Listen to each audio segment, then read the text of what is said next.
Ruang Tangga Prasa. Selamat datang di Ruang Tangga Prasa. Apa rasamu terhadap rasaku? Season 2. Podcast ini dipersembahkan oleh Komisi Nasional Hak Asasi Manusia. Hello Happy Humans. Apa kabar kalian semua? Semoga dimanapun kalian berada, kapanpun kalian mendengarkan ini, kalian senantiasa sehat selalu. Happy Humans, bareng lagi sama aku, Dendi. Kali ini saya nggak sendirian, ada partner saya yang ngehits banget di Komnas. Siapa dia? Kenalin dong. Halo Happy Humans, kenalkan nama saya Kiki. Di podcast Ruang Tangga Prasa, kedepannya kita bakal sering ketemu nih. Nah, dan hari ini kita mau bicara bareng sama salah satu staf di Komnas HAM, pustakawan kita, namanya Mas Fauzan Faradili. Tapi sebelum kita ngobrol sama pustakawannya, hari ini kita nggak akan ngobrolin soal buku atau perpustakaan, tapi kita akan ngomong tentang games. Menarik banget nih. Jarang-jarang kan kita ngobrolin game.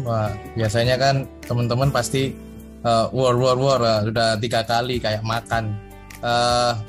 Oke, langsung aja. Gimana serunya? Jangan kemana-mana.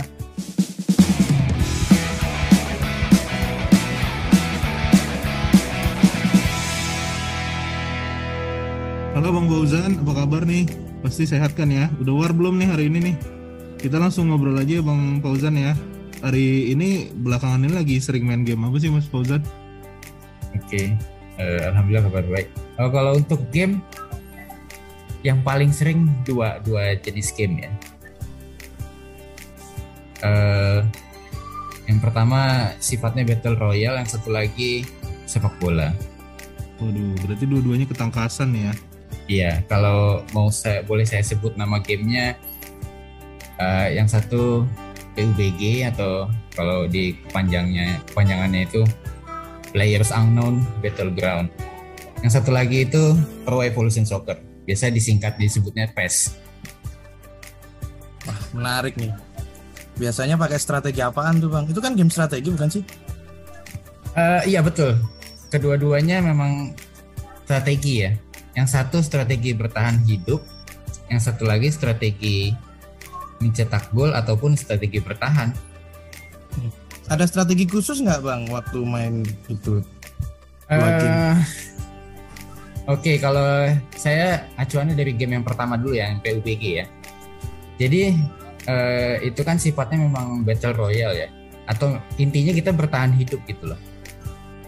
Strateginya bisa kita langsung nyamperin musuh, kita cari keliling di suatu wilayah, ataupun kita bertahan, ngumpet-ngumpet aja gitu lah, atau bahasa anak sekarang tuh ngendok, jadinya jaga ngendok.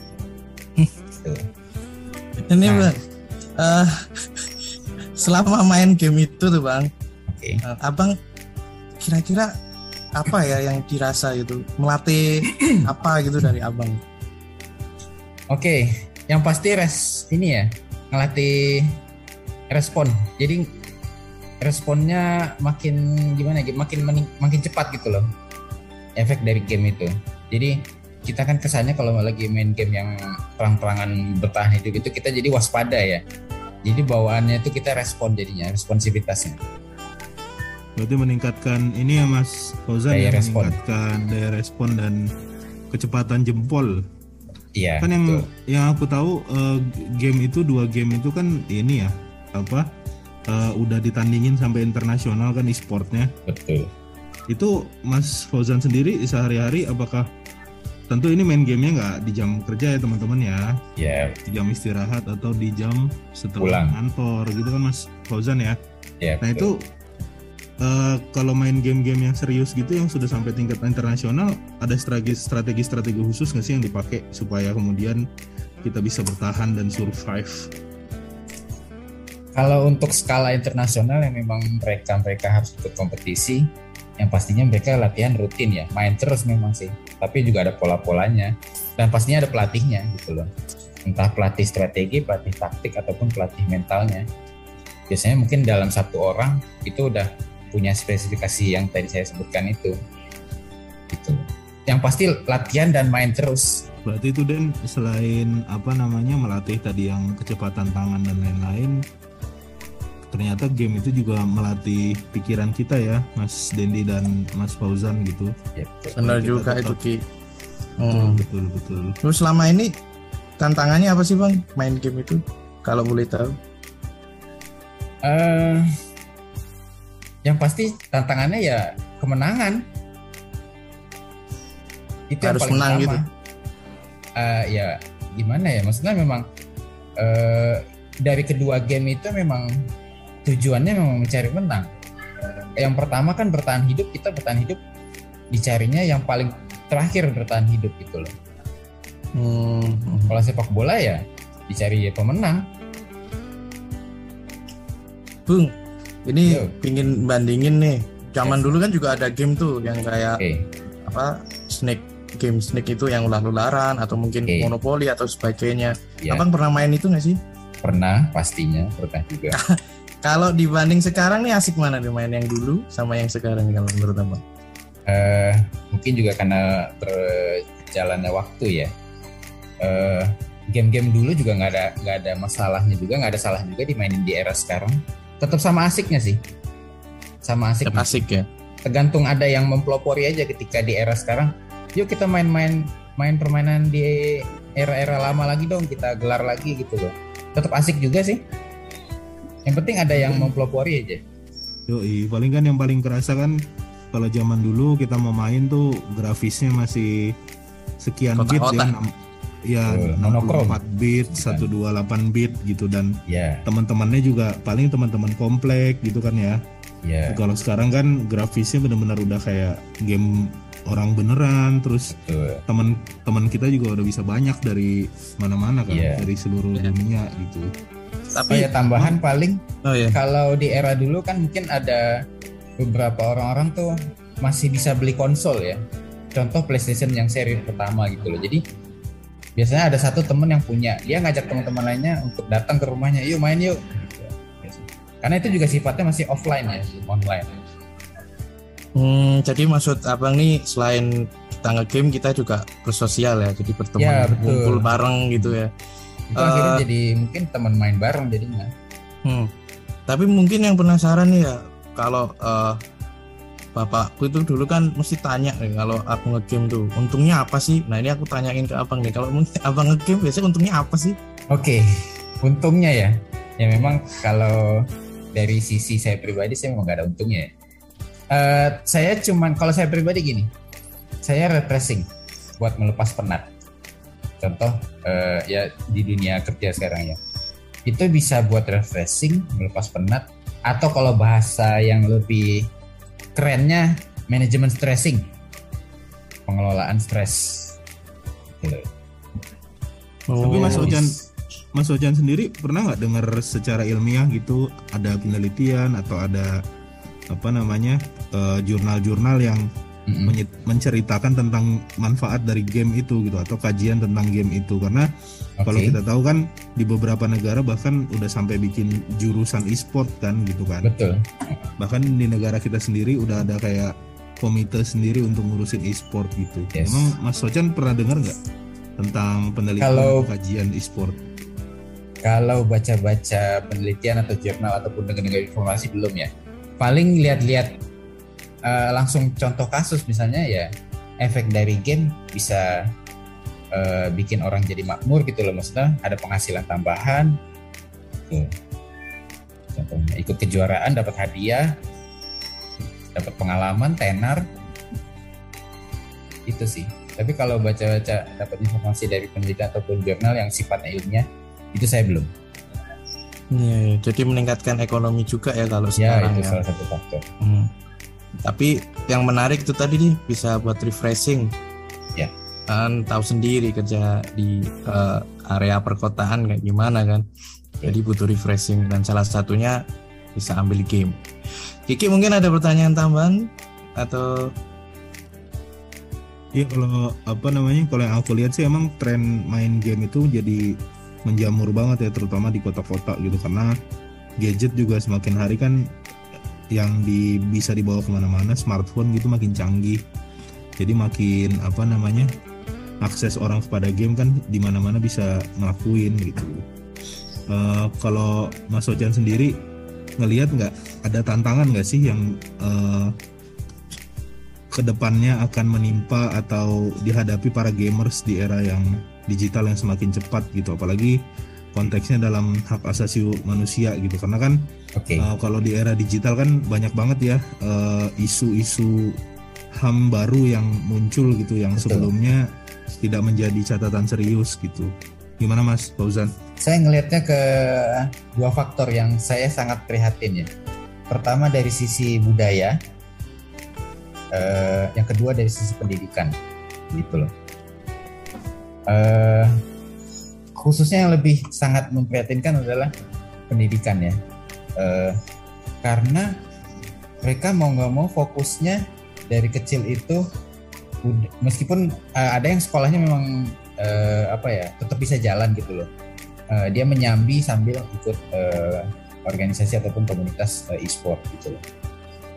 Tapi rata-rata yang saya lihat adalah tidak terbentuknya karakter gitu loh dari sisi pendidikan dan budayanya. Itu yang sangat disayangkan sih sebenarnya. Iya, selain itu memang ada beberapa isu, misalnya kan kalau bisa kita dengar dalam sisi HAM ada segi orang-orang mulai concern nih terhadap hak atas privasi gitu, karena ternyata kan dalam dunia game juga mulai banyak ini Mas Ochan ya, peretasan akun gitu-gitu ya Mas ya. Terus kemudian juga streamer juga banyak yang dibully, banyak yang hal-hal yang di dunia game tuh dibawa ke dunia nyata gitu. Itu Mas Ochan sendiri ada nggak pengalaman tentang hal itu? Pernah dihack paling ini ya gitu. Yang game yang sifatnya ramai ya, saya bilang ramai itu karena ngumpul semua orang random gitu loh secara acak. Jadi itu sering banget bahasa-bahasa dan komentar-komentarnya itu sifatnya toksik gitu loh. Itu yang sangat bahaya ketika misalnya contoh orang dewasa randomnya bermain dengan anak-anak yang masih di bawah umur gitu loh. Itu bahasa-bahasa toksik itu yang khawatirnya diserap oleh anak-anak kecil dan akhirnya diterapkan di perilaku sehari-hari gitu. Itu yang salah satu yang paling mengena menurut saya. Nah ini nih bener nih, berarti nggak selain ada positifnya tetap ada negatifnya, jadi tetap harus hati-hati ya main game ini. Gimana menurut Kiki nih? Iya, kalau aku lihat kan dari hal yang kayak gitu-gitu, Mas Ochan sendiri pernah nggak sih sampai kayak kena mental gitu gara-gara bully-bulian dan bisa dibilang itu udah menjurus hate speech gitu ya ke orang yang nggak kita kenal gitu. Mas Ochan sendiri pernah nggak? Mas Fauzan sendiri pernah nggak sampai kena mental gitu? Saya sendiri pengalaman belum pernah yang beruntungnya, tapi saya sering main random. Memang dia bahasanya itu ya memang toxic, itu kan ada level-levelnya ya, ada yang juga toxic halus atau gimana. Ya itu memang khususnya kalau misalnya Indonesia itu maksudnya player dari Indonesia, contoh kita bermain PUBG ya, PUBG. Itu bermain randomnya ketemu dengan orang Malaysia. Nah itu mereka udah saling toxic saling serang gitu loh. Itu salah satu yang paling saya temui di game. Kalau di sepak bola game Pro Evolution Soccer itu belum pernah saya temui kayak gitu. Oke, Bung Ochan, ada pesan nggak terkait ini nih yang toxic tadi itu untuk anak muda yang ya pastinya sekarang anak muda main game semua ya? Iya. Ketemu di online gitu, kira-kira ada pesan nggak atau saran deh minimal? Oke, mungkin pesan saya lebih main game. Pesan saya lebih umum ya, lebih global ya, nggak spesifik ke toxic. Kalau toxic kan lagi-lagi memang harus dari pengawasan orang tuanya juga ya. Masalahnya juga orang tuanya juga mungkin sibuk kerja, jadi nggak sempat ngawasin anaknya. Mungkin pesan saya, silakan bermain game, tapi jangan lupa waktu, gitu loh. Lupa makan, lupa belajar, lupa waktu, lalu lupa diri gitu loh. Nggak hanya game, kecuali memang player-player pun yang memang masuk ke dunia e-sport pun mereka juga masih ingat waktu gitu loh. Bahkan ini contoh dari komunitas game PUBG yang udah terkenal tuh, udah juara di internasional ataupun zona Asia, mereka pun masih tetap ingat waktu sholat gitu loh, dikala sedang ikut kompetisi internasional. Itu kan bisa jadi suatu contoh gitu loh buat anak-anak muda yang mau ikut masuk ke dunia e-sport. Itu sih pesan saya. Berarti salah satu hal penting itu di era digital yang semakin cepat, Den, mengatur waktu dan ingat waktu itu jadi hal penting gitu, karena penting banget tuh. Main kan sekian lama nggak kerasa tiba-tiba udah habis waktu sekian gitu Mas Ocan ya. Ya, apalagi tambahan biasanya permainan e-sport itu dimainkan lebih serunya di jam 10 jam 11 ke atas. Itu bisa pada lupa waktu tidur, akhirnya rata-rata pada kena angin duduk gitu loh. Nah, itu tuh bahaya banget. Jadi tetap ya, walaupun suka nge-game, walaupun gamer, tetap ingat waktu. Harus dibagi waktunya. Bener nggak Bung Ocan? Betul banget. Karena Bung Ocan juga kerja juga kan sebagai pustakawan. Ntar bukunya hilang lagi. Oke, Kiki ada tambahan lagi? Ya, untuk Happy Humans mungkin sekedar mengingatkan kembali dan ngasih tahu teman-teman di era digital yang semakin serba cepat dan canggih ini, permasalahan HAM seputar misalnya hak atas privasi, terus kemudian juga ujaran kebencian, dan juga ternyata kalau dari cerita-cerita Mas Ocan tadi banyak hal-hal yang persinggungan antara orang dewasa dan anak kecil ya, yang karena tidak ada bordernya gitu, di sana banyak terjadi pembulian misalnya. Itu juga menjadi harus concern kita bersama gitu, karena ternyata di dekade belakangan tidak hanya urusan kesehatan mental dan sopan santun gitu, tapi juga ternyata hal-hal seperti itu sudah merambah pada tindak kriminalitas, Den, gitu. Jadi banyak yang akun-akunnya misalnya paling sederhana akun-akunnya dicuriin, terus kemudian gara-gara jual beli skin terus penipuan dan lain sebagainya, yang dimana itu penipuan kriminalitas di era digital yang negara dimanapun masih punya masalah gitu dalam menanggulangi secara hukum. Mungkin dari saya gitu, Den. Jadi mungkin ada kesan-pesan dalam dunia game-game. Pesan sih ada sih ya, seperti yang dikatakan Bung Ocan tadi, kita harus main game tapi tetap ingat waktu. Juga harus berhati-hati karena ya dunia digital itu bisa dibilang kurang aman lah, karena dia nggak tersentuhkan oleh negara juga, regulasi nggak bisa ngejar kecepatan dunia digital. Jadi memang kita butuh regulasi yang futuristik, bener katamu tadi.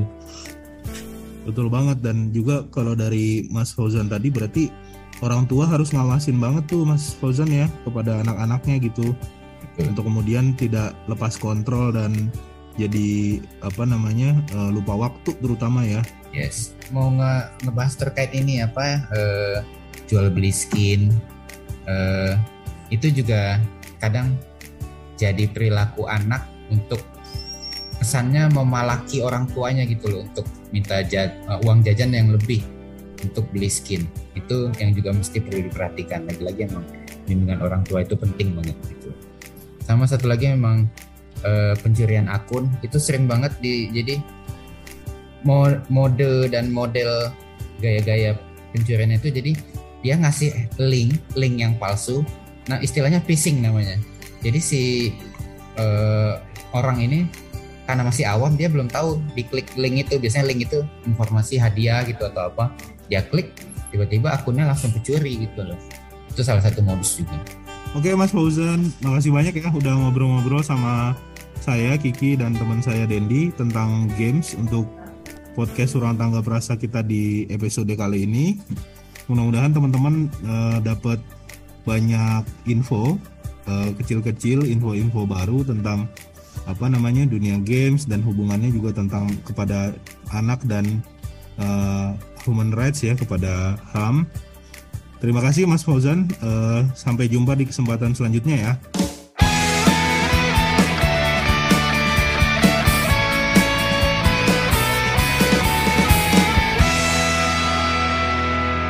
Kami masih menunggu feedback dan saran dari Happy Humans.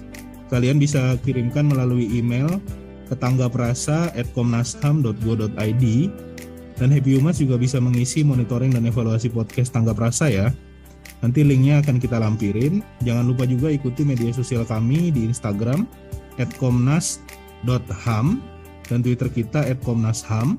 Juga di Facebook kita Komnas. Bye-bye. Bye-bye, sampai berjumpa Rabu depan pukul 16.00 waktu Indonesia Barat di episode Ruang Tangga Prasa berikutnya. Dadah.